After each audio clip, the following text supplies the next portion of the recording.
Please remember to like, subscribe, and rate on your favorite podcast platform. Trigger warning. This podcast contains discussion of emotional, physical, and sexual abuse, and includes explicit language. Listener and viewer discretion is advised. If you ever get to the point of forgiveness, which I think some people may not, maybe they shouldn't, it has to be the tender and the fierce self-compassion. The tender self-compassion is kind of accepting the pain of it, but the fierce compassion is absolutely 100% committing to never making yourself vulnerable again. And sometimes that means not talking to someone again or cutting them out of your life. Protection, self-protection is part of self-compassion. Without healing, traumatic experiences can have an enormous impact on defining who we are and who we will become. Wade Robson and myself, James Safechuck, are both survivors of childhood abuse. In this podcast, we're talking with survivors, trauma specialists, and advocates, highlighting the many resources available in order to inspire the brave steps to starting or continuing the healing journey. This is From Trauma to Triumph.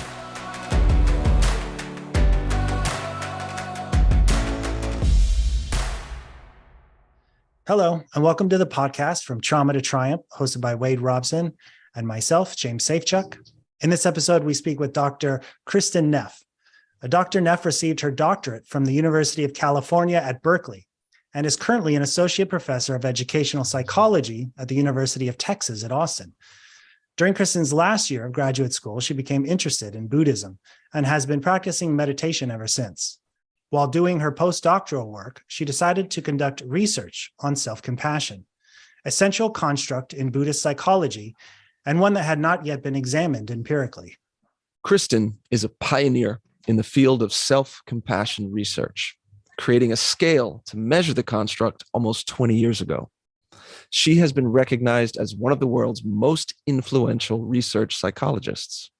In addition to writing numerous academic articles and book chapters on the topic, she is author of the book SelfCompassion, The Proven Power of Being Kind to Yourself, and her latest book, Fierce Self-Compassion, How Women Can Harness Kindness to Speak Up, Claim Their Power, and Thrive. In this conversation, Dr. Neff offers insightful, research-based, practical advice on how we can practice self-compassion in our lives starting today. We hope you guys enjoy. Dr. Neff, thank you so much for being here with us, for taking the time. We really appreciate it. Oh, happy to be here, Wade. Thank you for having me. Maybe we could begin with, why or how did self-compassion become such a large kind of focus of your life and work?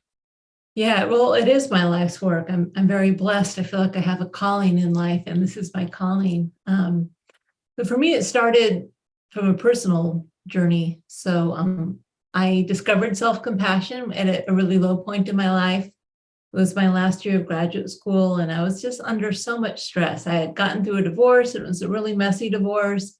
I was feeling a lot of self-doubt. And I was also really worried about, after having spent 6 years to get my PhD, would I have a job? The chances didn't look good, and if I did, I'd probably be overqualified. So I was really stressed about that. So I thought I'd learn mindfulness meditation as a way to deal with my stress, because I heard meditation was good for stress. And fortunately for me, just by luck of the draw, I started learning meditation in the tradition of Thich Nhat Hanh. You may have heard of him. He's a Vietnamese who was recently passed, a Vietnamese master. And he's always talked about the importance of self-compassion, right? The need to turn the lens of kindness, warmth, and support inward as well as outward. So, I just tried it. I tried speaking to myself more kindly. It felt a little weird at first. I acknowledge it, but I just said, hey, Kristin, this is a really hard time. I'm so sorry. Is there anything I can do to help? I kind of tried to speak more warmly and in a more supportive way to myself. And I was just so amazed at the difference it made in my ability to get through each day and not be so overwhelmed by the difficult emotions. And then I did get a job, thank goodness, at University of Texas at Austin. And, so although I certainly didn't invent the idea, at that point, no one had really kind of created a clear definition of what self-compassion is or done any research on it. So that was my small contribution, is, defining it and creating a scale to measure it. And now there's almost 5,000 studies on self-compassion. So it's a huge field. It's interesting because I loved your book, and I was telling somebody about it, and I said, yeah, the book's on self-compassion. And they genuinely were like, what is self-compassion? They just didn't understand it as a concept. Is that a cultural thing? Like in America, is self-compassion not something we're even introduced to, and by other cultures it is part of their? It seems around the world, there tend to be some pretty entrenched, we might say, misgivings about self-compassion.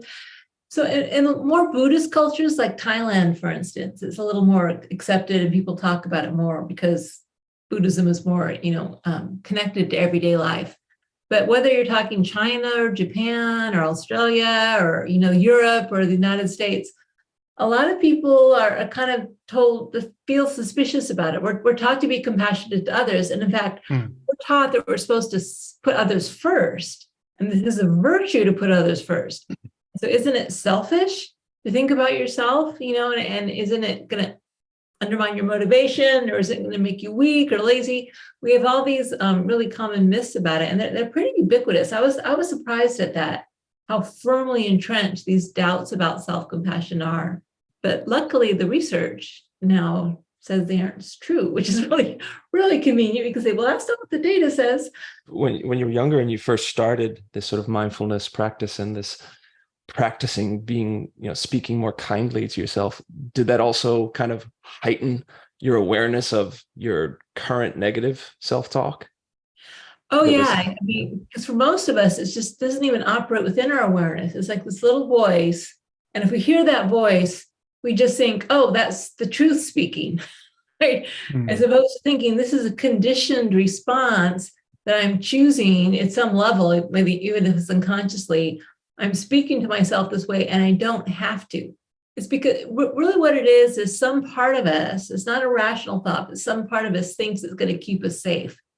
That either we'll beat others to the punch, if we criticize ourselves, it won't hurt us badly if other people, call us out, or we think it'll somehow make us change. If I really hurt, I will never do it again. I'll do it better next time. So those are the kind of reasons we do it. We actually think it will help, but unfortunately, it's actually just the opposite, because it makes us, when we're feeling shame, it's really hard to change or really do anything when you're feeling shame. It's actually a more self-focused stance. It's harder to learn and grow from your mistakes when you're just focusing on what a stupid failure you are. And it's about as effective as if you think what would happen if you told your best friend or a beloved, child or partner, I hate you. I'm ashamed of you. You're disgusting. Is that really going to help? Of course not. That doesn't mean if you don't call out if a person's doing something unhealthy, it's also not going to help if you just paper it over. That's not compassion. Compassion is saying, hey, this is a problem. We need to work on it, but it's only human. How can I help? And it's that benevolent, how can I help? How can I support you? That warmth that really makes the key difference in our ability to, heal. And self-compassion is so important to healing. So when it comes to this, us beating ourselves up and this negative self-talk and this intense criticism that we can have of ourselves, where does it come from? I mean, is some of it natural? Is it all environmental? Or? Yeah, well, that's a really good question. I think it's partly environmental, but partly I think it is natural. So what we know about self-criticism, if you look at how the body responds both to self-criticism and self-compassion, is they're tapping into different evolutionary functions of the body.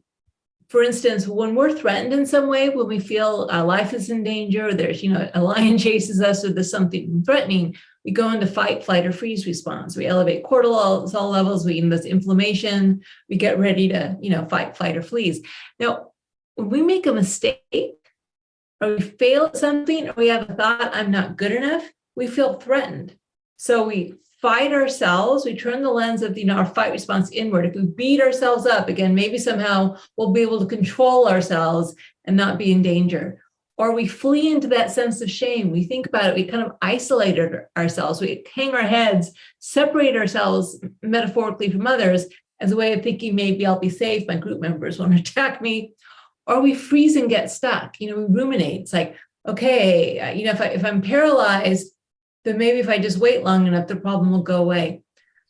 Now, your best friend, when they fail or make a mistake or don't like the way they look, you aren't so personally threatened. So instead, you draw on another vault system, which is equally natural, but is actually more natural for others and not ourselves.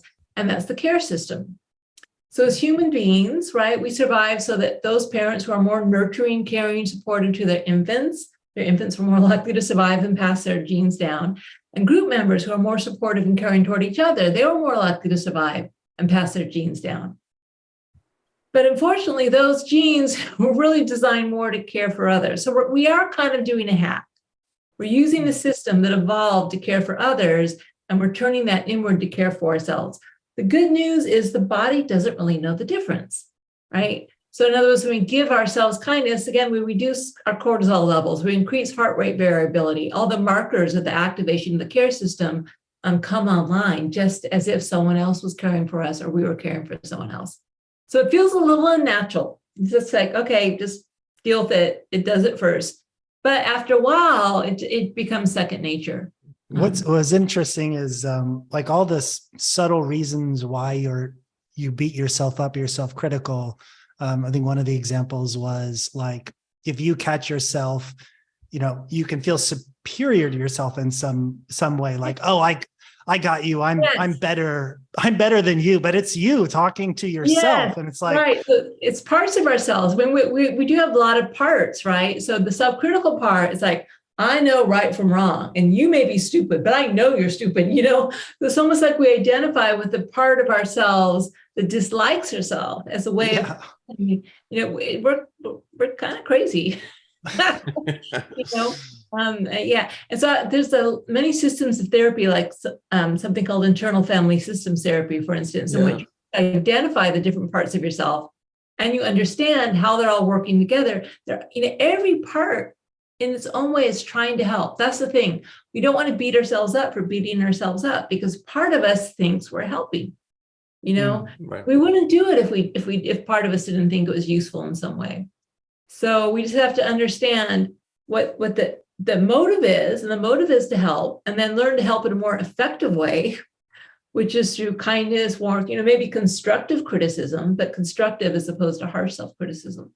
Yeah, I've had some experience with the internal family systems model, and so powerful to get in that place of giving space for those different parts of oneself, and then learning to have a conversation and give them what they need.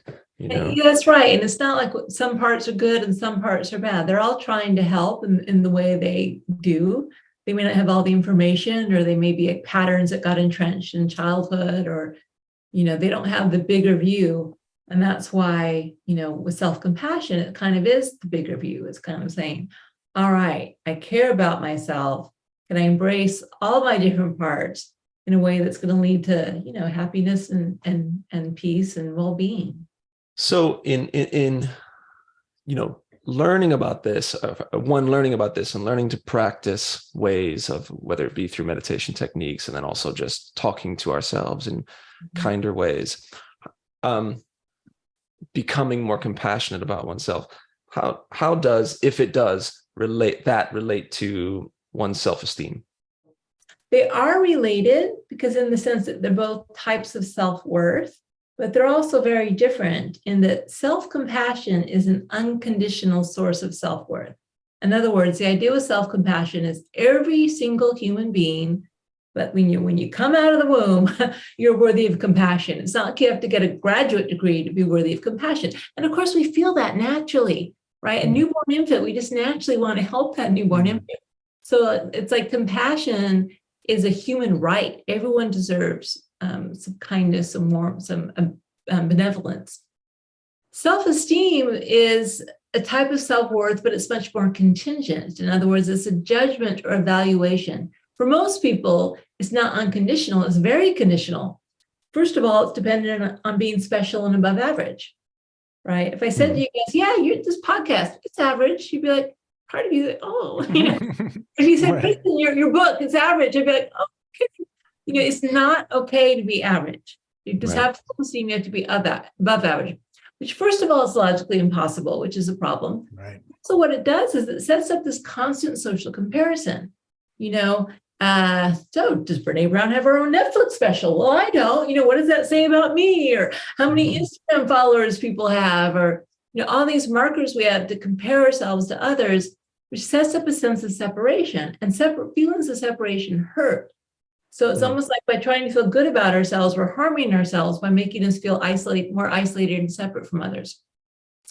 It's also really contingent on success, right? So it's contingent on success in terms of maybe your business or at school, if that's important to you, or the way you look, right? Appearance is a huge contingency. And also how much people like us. A lot of us really, we sell our souls. We're inauthentic so that other people like us, because we figure in order to be worthy, other people have to like us. So they're both types of self-worth. But what we find in our research is self-compassion is a more stable sense of self-worth. Self-esteem is a fair weather friend. It's there for you sometimes, it abandons you when you're down. Whereas self-compassion, it's there, regardless of whether you succeed or fail, whether people reject you or accept you. Better basket to put your eggs in, so to speak. Yeah. It seems like self-esteem has been adopted widely and I think it was, probably good in a good motivation as a way to help people, right? Yes. Yeah, exactly. And if you don't have self-esteem, if you hate yourself, that's a problem. And so self-compassion, you might say, is an antidote to low self-esteem, and high self-esteem is an antidote to low self-esteem. But it's really how do you get that sense of self-worth? Is it contingent? Is it dependent on being better than the others? Do you have to think you're great, even though maybe actually you can use some improvement? How helpful is that? Whereas compassion is every single human being is worthy of kindness. It's like worth isn't dependent on success. We have a saying, we like to say the goal of practice is simply to be a compassionate mess. You can still be a mess, we can still make mistakes, we can still be flawed, we can still get it wrong. But if we're compassionate toward that mess that is our life and ourselves, well, then we're okay, because the compassion itself, that sense of warmth, stability, support, that's a stable center from which to really, try to do our best. And it's actually an effective place to move from. And it's like some practices make you feel separate from people. And other practices make you feel connected to other people. And it's this like underlying theme that I think probably goes through a few different ways of thinking, but it's like all that being disconnected from people, whether you're like, I'm going to be better than somebody, that's a disconnection. Yes, that's right. Yeah. And, there are some cultural differences in this, Well, it's funny. So for instance, in Japan, high self-esteem, narcissism is really frowned upon, but most people think they're more modest than others. So it kind of, it has a sneaky little bit. Oh, that's funny. Yeah, it's true. But nonetheless, it's more acceptable in our culture to say I'm the best at this, or to want to be at the best. And so that's part of an individualistic society, is to stand out from the crowd. Whereas in other cultures, it's more to fit in with the crowd, although you want to do it in a really successful way. So there's similarities and differences. Yeah. Is there a level of competition that's healthy in societies, like, pushing scientific research, pushing art, like, where's the balance? What's wrong with competition? It's just, so for instance, okay, here's something. We just taught self-compassion to top level NCAA athletes. They're all about competition. They're all about winning. And what we did is we helped them be compassionate toward either problems they are having in their training or mistakes they made while playing the game. But we framed it as a way to help them learn and grow from their mistakes, because top level competitive athletes, they're always trying to improve. And so instead of them, when their sense of self-worth was contingent on doing well, then what happens if you miss that shot or your training routine hits a bump? Then all of a sudden you feel bad about yourself. You develop performance anxiety, which undermines your ability to perform. It distracts you from the moment, right? It actually undermines your ability to do your best. But if you have the attitude of, hey, That's what I'm here to learn. Part of learning to get better means making a lot of mistakes. It's normal, it's natural, there's nothing wrong with me for this.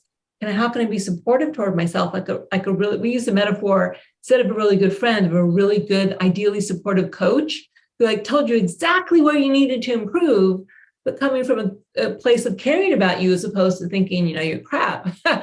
And we found that it actually did improve performance, both self-rated and coach-rated performance. So it can enhance your ability to successfully compete. But the reason you compete is different. You aren't doing it for self-worth. It's not like, if I don't win, I'm a loser, I'll hate myself. It's like, I want to win because I care. And this is important to me. And if I lose, well, then I'm going to just double down my efforts to try to do better next time. It just shifts the source of motivation from self-worth to care, which is actually more stable, especially when you stumble. Yeah, because I feel like they can, when talking about, even when you mentioned the term compassionate mess, was that right? Yeah.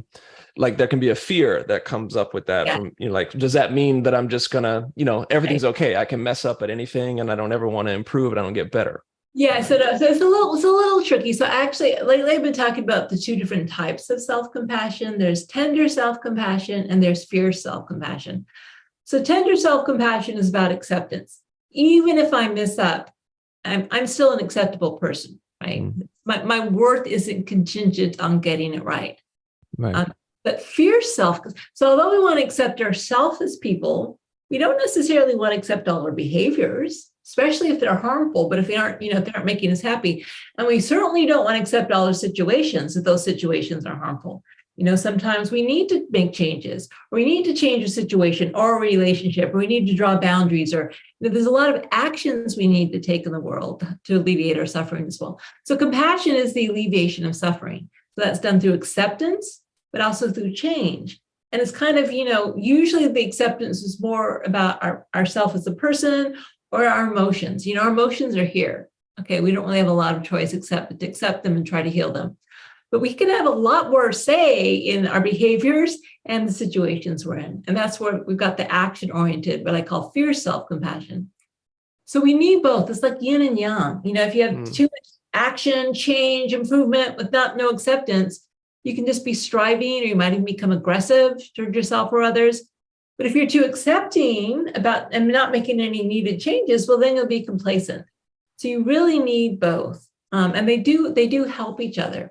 But the reason I've started talking about this explicitly is because people so easily only think of the accepting side of self-compassion. So yeah, we may be a compassionate mess in the sense that it's okay to get it wrong. At the same time, because I care about myself, I want to do the best I can, Right. I'm not sure I fully understand the fear self-compassion. So fear self-compassion. So there's actually, I didn't invent that term. It comes from Buddhism. It's action-oriented compassion. So for instance, if we care about people and we want to alleviate suffering, whether ourselves or others, you can't just accept situations, right? So we need to be brave. We need to do something. We need to try to change situations that are causing harm. We need to try to change behaviors we're engaged in that are causing harm. And I call it fear self-compassion because or mama bear self-compassion. Doesn't matter if you have kids or not, or your gender identity, everyone has this internal protective mama bear. And so when we care about ourselves, that means we're going to do what we need to take care of ourselves, to change things or to stand up for ourselves. And that's really the counter the myth that self-compassion is only soft or tender, or some people think that's weak.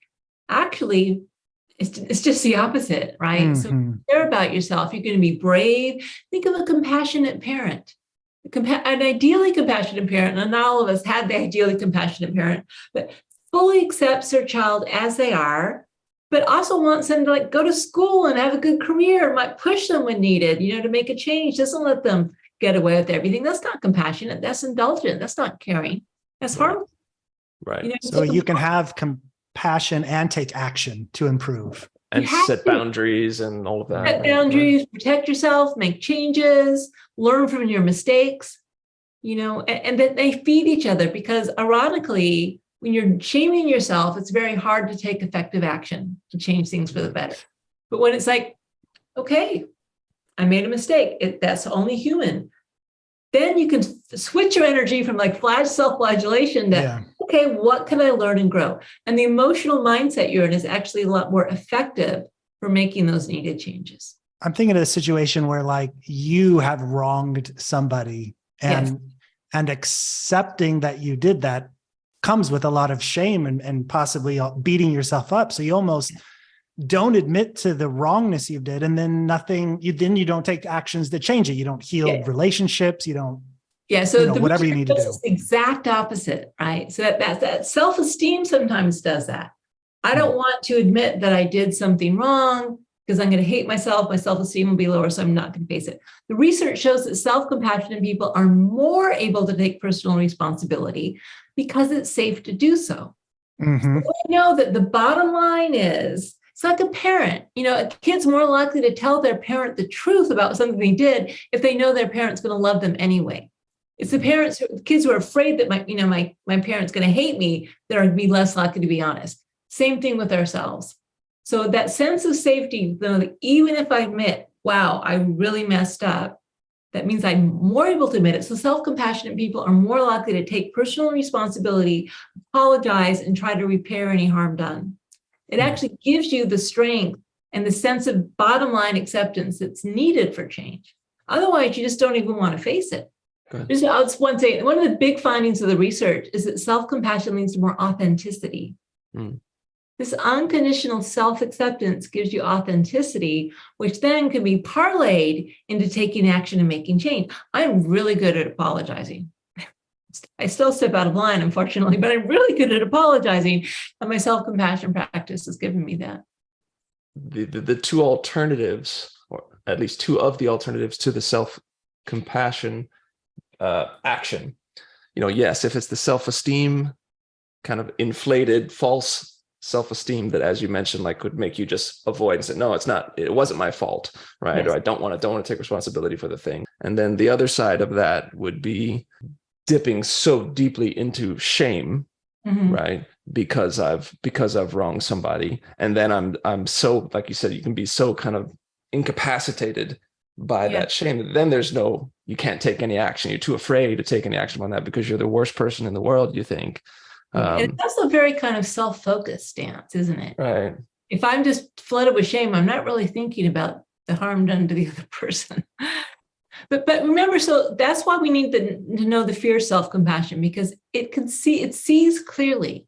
And, you might have to have a good old talking with yourself and say, so for instance, if I say something that's out of line, although it doesn't mean that I'm not a worthy person, I'll say, Kristin, that really hurt that person's feelings. Is that really what you're about?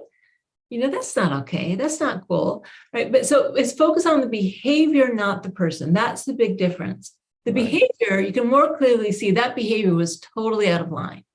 But people do that. That's human. That's part of the experience, So when we acknowledge that, then we can move on and focus on the behavior as opposed to just being self-focused. And I'm such a terrible person, I might as well give up now. That's interesting. Focus on the behavior, not the person. Yes. Yeah.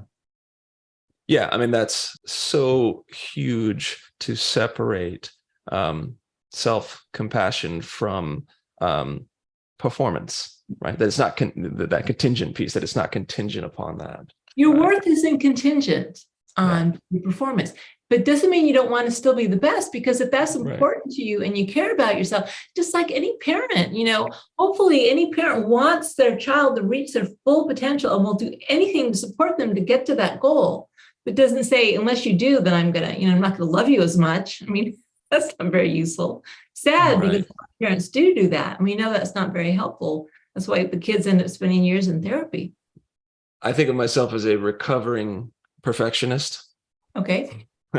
It's something that's kind of still a work in progress, but is definitely feels a lot healthier, my relationship to it, than it once was. But even within that journey of kind of coming from this place of being kind of really intensely focused on career achievement, on success, that was kind of what I've learned now in hindsight. That was kind of my drug of choice to kind of numb me out from things that I hadn't dealt with from my childhood, abuse and that sort of thing.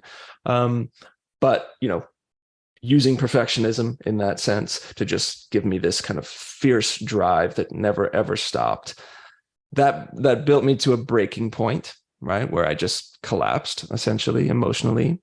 And so to speak about the opposite, then kind of in reaction to that for a period of time, I almost went the complete opposite direction, just going to a place where like everything's okay.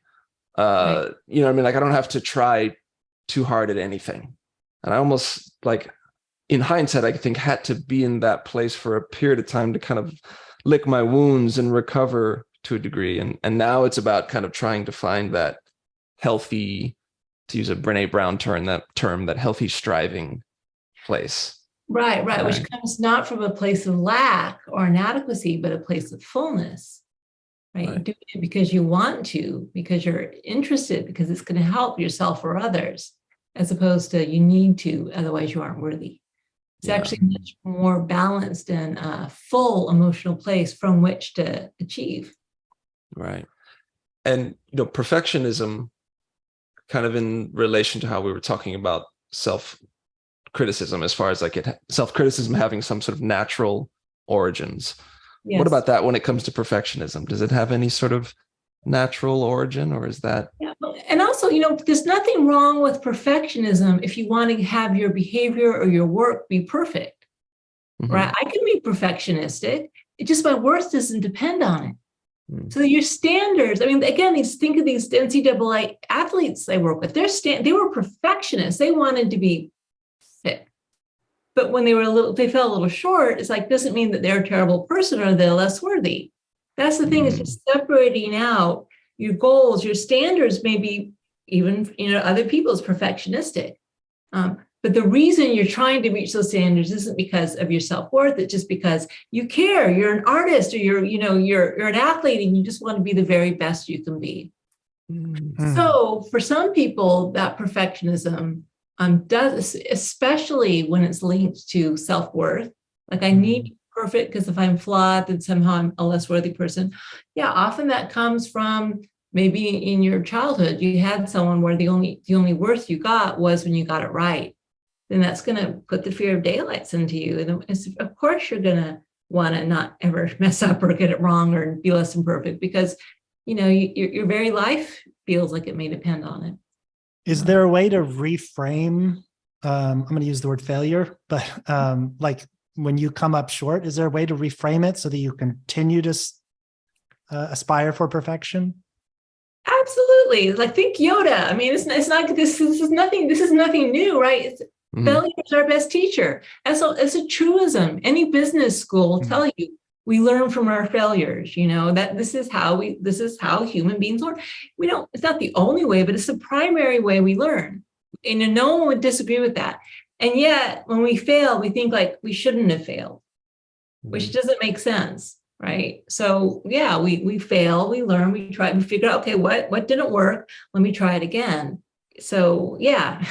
Right. So part of me that when I talk about this stuff, it's like it's so common sense, and it's just so interesting how I think there's a lot of reasons why. And by the way, that's why I think evolution, because of the fight, flight, or freeze response, it kind of messes with us, because instead of saying, oh, of course it's fine if we fail, what happens emotionally is we think like, oh, we failed. We're going to be rejected. We're going to be cast out from the social group. Oh no, then we going to kind of freak out mode, and we fight ourselves, we shame ourselves, we freeze. It's like we can't think straight anymore because we're so frightened of what it means if we are, rejected by others or by ourselves. I'm not talking anything really esoteric here. It's pretty basic. Yeah. Yeah. I mean, but it's obviously fear of natural. Failure. Okay, so I can admit that it's not natural. So if you're thinking, then why aren't I self-compassionate? Well, 10 or 100,000 years of evolution may have something to do with it. So don't beat yourself up. Yeah, I mean, it's fear of failure obviously can be just such a crippling thing for people, right? And it's interesting how, at least even in my case, like to give a quick example of, like, I feel like a lot of us can relate to fear of failure, before technically, like maybe if we just talk about career for a moment, right? Before technically, if we're at the beginning of our career, right? Before we've technically achieved anything, having this kind of fear of failure before we've gotten there to any sense of success, external success, right? In my case, from really young, I didn't have extremely driven, didn't have this fear of failure at all. It was just kind of no question that I was going to succeed. And externally, I ended up achieving a lot of external success starting really young. And what happened with me when I was younger was that once I started achieving, then the fear of failure started creeping in, the fall from grace, right? Like sense of self-worth got very entangled with your success. Yeah. And then that feeling that if you weren't to have as much success, then somehow you'd be less worthy. Right. It's really natural. I mean, of course, it's so natural. It's so human. So I think we also need to have compassion for our perfectionism and our fear of failure and our tendencies. Really, if you look at it, this is why something like internal family systems is so useful. Every single part of us at its base is we're trying to be happy and safe and well. These are just the different, some strategies are more effective than others to be happy and safe and well. But once we realize that even our dysfunctional behaviors are at some level, trying to numb out pain, for instance, maybe people turn to substances and it may seem so unhealthy, but at some level, they're just trying to be out of pain. How innocent that is at some level. And that's also giving compassion to this whole process. We're just trying the best we can. And once we see that, then we can start to unravel some of the more dysfunctional ways we're trying to be well and hopefully start using more effective ways to be healthy and well. And self-compassion is definitely one of the more, I think is actually essential, to well-being. Yeah, to be able to see the benevolence in what your mind is trying to do or what your body is trying to do. Right. Yes. And another important part of compassion we haven't really focused on, the reason it's, I think, more effective than self-esteem, is it's inherently connected. So think about the difference between if I were to pity you or have compassion for you. You wouldn't like if I pitied you because it'd be like, I feel sorry for you. I'm somehow superior. I'm separate from you. But if I have compassion for you, it'd probably be like, oh yeah, I had something similar. I feel ya. I've been there. We're on the same human plane and we feel connected. And that's why compassion feels good and pity doesn't, right? And so self-compassion, it's the same. It's not self-pity. It's not poor is me. Poor me, woe is me is not healthy because it's like you're in your own silo. But self-compassion is, life is difficult for everyone. There's nothing wrong with me for failing or having a hard time. This is what it means to be human. This is actually what connects me to others as opposed to separates me. And so that's also a reason why self-compassion is healthy, because it kind of strengthens our bonds with others as opposed to creating a self-focus or something. I should have called it no self-compassion, because ironically, the more compassion you turn inward, the less your sense of separate self is, it kind of weakens as opposed to strengthens your sense of separate self. Right. Yeah, it's interesting. I think I give an example in the book. It makes me think of the example when you're judging somebody else for something that they've done. And I think saying was there, but for the grace of God go I, right? Yeah. So you're saying, in another circumstance, if something else happened, that could be me, or they're just looking to end their suffering. And this is what they're doing for it.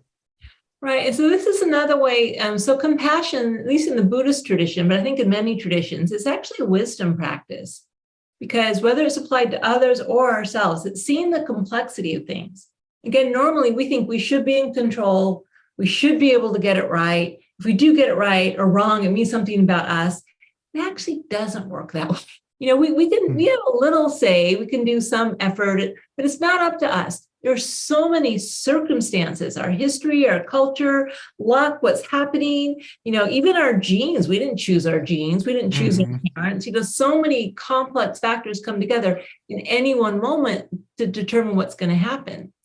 And so self-compassion is also that's again, switching the focus from the self to behaviors or situations. It's like, oh, it's not even so much about me. It's about the situation or the behaviors or what's happening. And then you can actually more clearly see what's going on and hopefully try to make some change. It's really not all about us. Yeah, Right. It's feeling connected to other people. Again, Yes. It's like that reoccurring theme.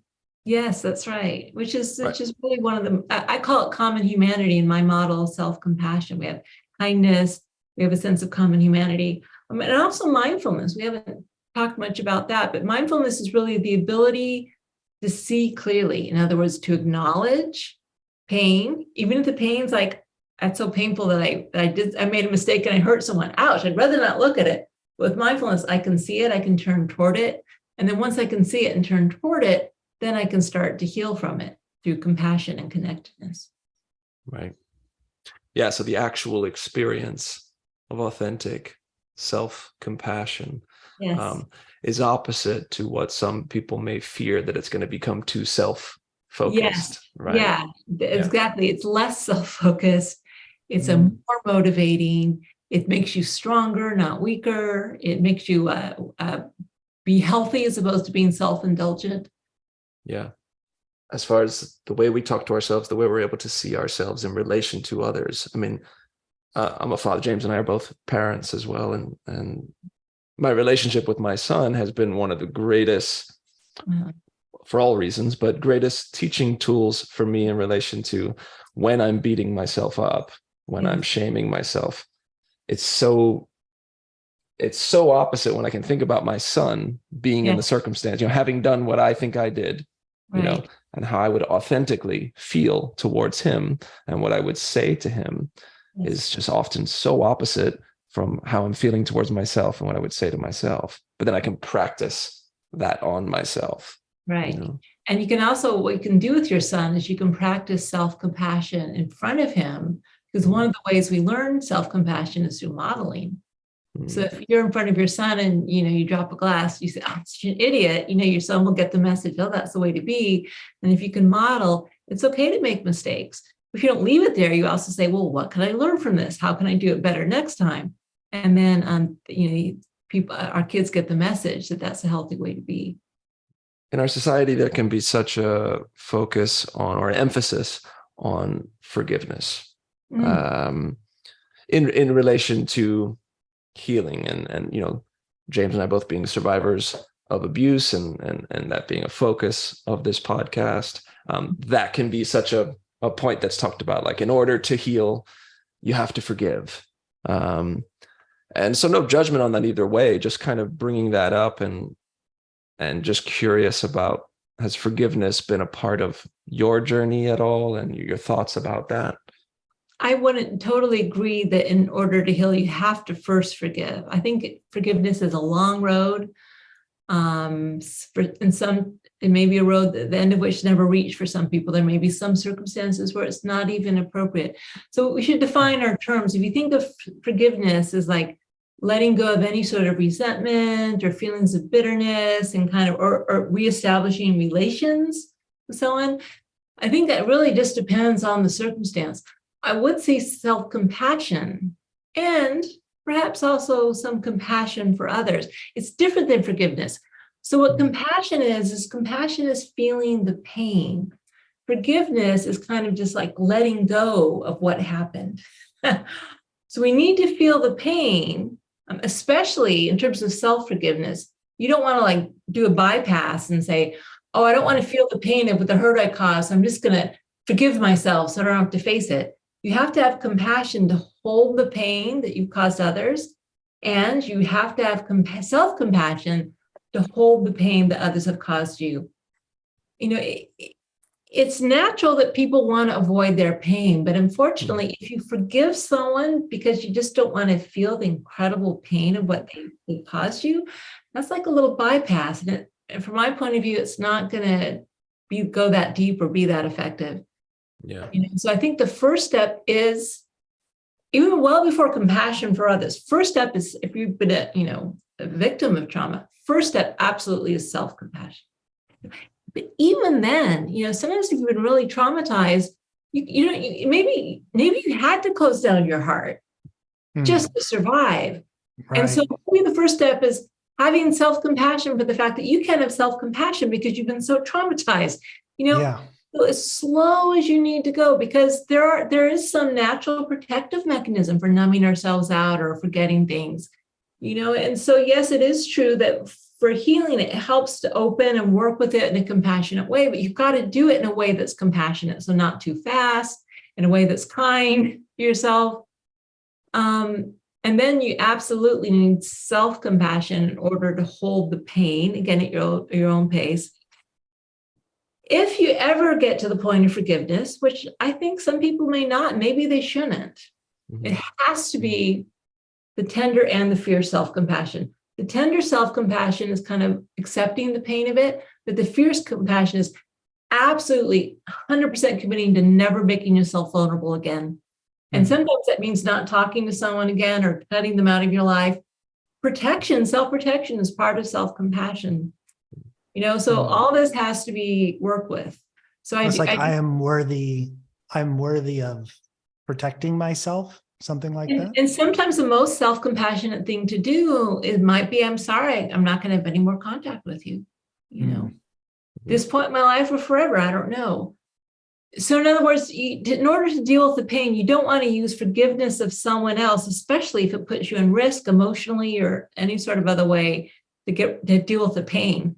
You want to deal with the pain by really saying, what do I really need? What do I really need right now?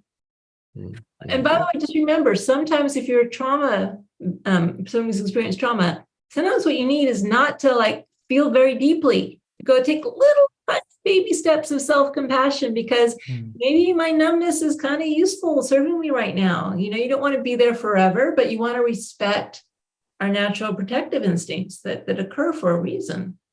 There's something, especially in trauma, something I should mention. It's actually common with all people, but it can be especially common with people who've experienced trauma. It's a phenomenon called backdraft. My colleague, Chris Germer, who's a clinical psychologist, came up with the term. So, when a house is on fire, firefighters don't go up to the house and just fling open the doors of the house so they can do the water, because what happens is the fire has consumed all the oxygen, fresh air rushes in, the flames can explode. That can actually happen with self-compassion practice if you go too quickly. Again, so you may have had to close your heart just to survive. And if you're all of a sudden too raw and okay, I'm going to open to all my pain, maybe sometimes what can happen is pain that's been, kept down gets rushing out, and it can be destabilizing. So we say, walk slowly, go farther. Sometimes you just want to open a little bit and then close right down again if it's a little too much, and just check in. Is it okay? Do I need more resources? Am I going too fast? Can I metabolize maybe smaller bits of what happened as opposed to trying to deal with it all at once? And the thing that's important to know this is some people think they try to give themselves compassion. Maybe they speak kindly to themselves and they feel terrible. It creates fear, or they have a traumatic memory and they think, oh, one more thing I'm bad at, or I'm doing it wrong. Backdraft is actually a sign you're doing it right, not that you're doing it wrong. It's part of the process. It's also a signal saying, hey, maybe slow down a little bit. You don't want to overwhelm yourself. You want to do this in a kind, compassionate pace that's not going to overwhelm you. Yeah.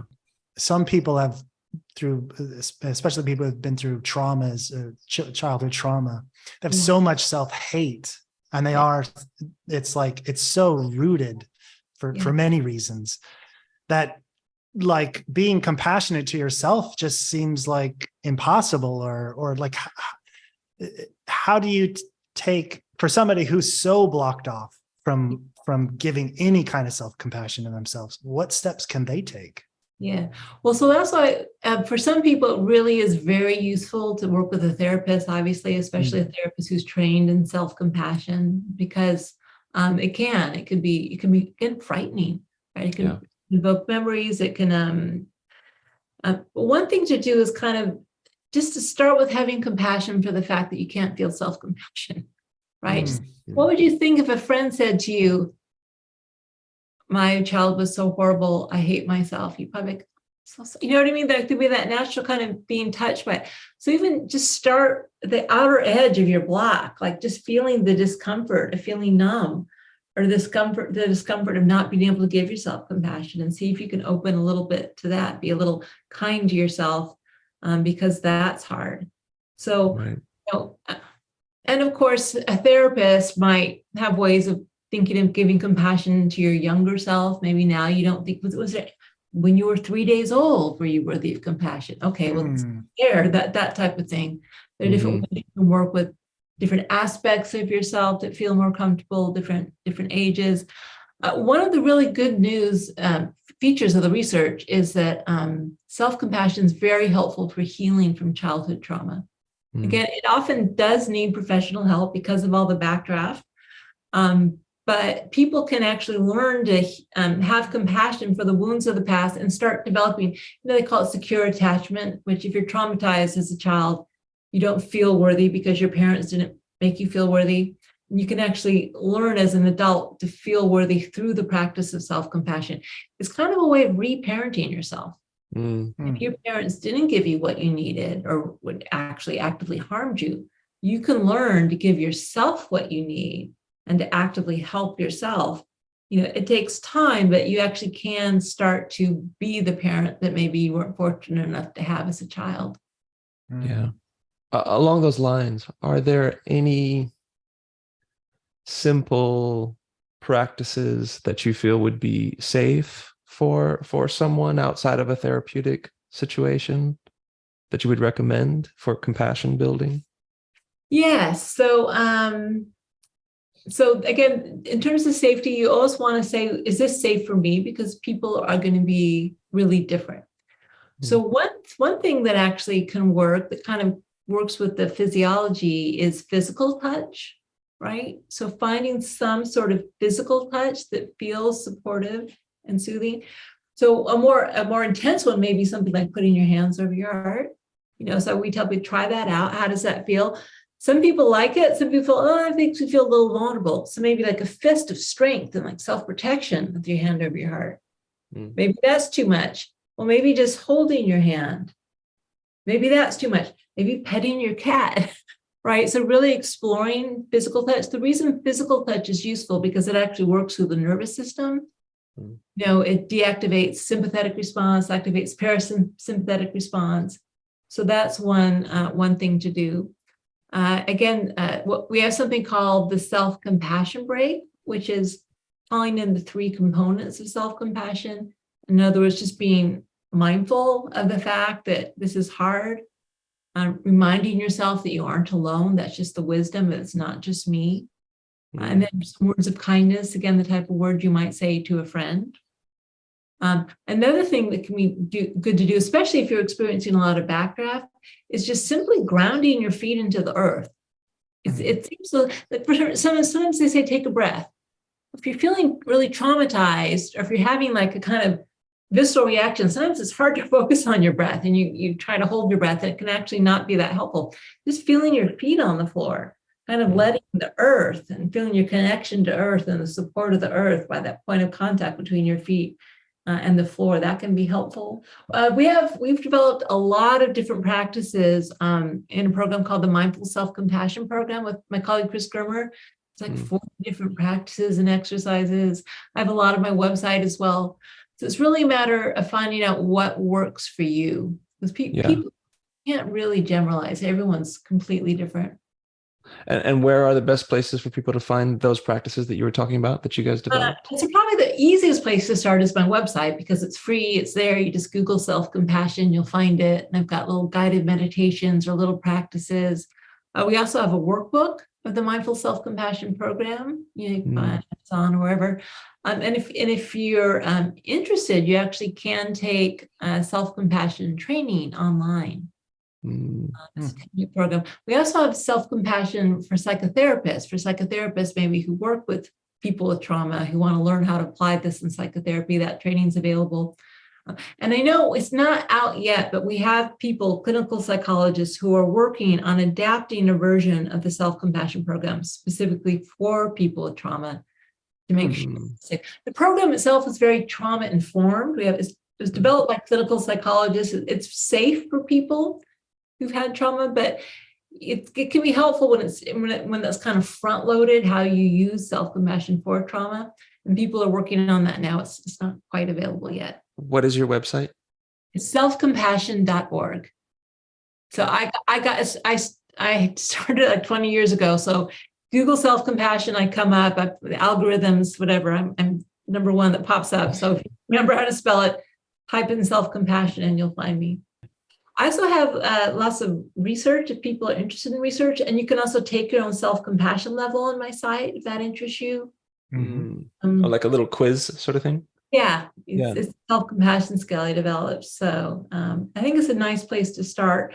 And then if you want some training, probably the best place, and I've got a link on my website, is the Center for MSC, which actually offers self-compassion training. It's not avoiding pain, self-compassion. And people might think, oh, I'm still feeling pain. I'm not doing self-compassion right. It's like this, the motivation to avoid pain, which is like pain is unavoidable. It's part of the human experience. So the fact that you're feeling pain doesn't mean you're not doing self-compassion right. No, what you are is you're holding that pain with love. And it's the love that's healing, with kindness, with support. It's like you're still feeling the pain, but it's more bearable when you got your own back and you feel cared for as you're experiencing it. So it's okay, you still feel pain. That doesn't mean you're not doing it right. Absolutely. No, not at all. In fact, you may feel more intense pain. That's just, to be honest, when you stop resisting, you may go deeper, but then you get through it as opposed to being stuck in it. Right. That's the way through. Exactly. Yeah. And then finally, maybe, if someone who's listening is in a place of, just feeling quite low about themselves, right? And again, this idea of being compassionate to oneself just feels like an impossibility, feels so insurmountable. If there's anything you would say to them. You can't convince someone that they're worthy of compassion, right? You can't force it on people. But you certainly can ask people to consider, do you have to earn the right to compassion? Is that true? What does a baby, an infant, have to do to earn the right to compassion? Or just, again, start small, baby steps. It may seem insurmountable to flood yourself with compassion, but can you just be a little kinder and more supportive? Just maybe a little less harsh and judgmental. Just again, walk slowly, go farther. You don't have to take it all on, just little step by step, day by day. And it starts to get easier over time. Kristin, thank you so much for all of your work.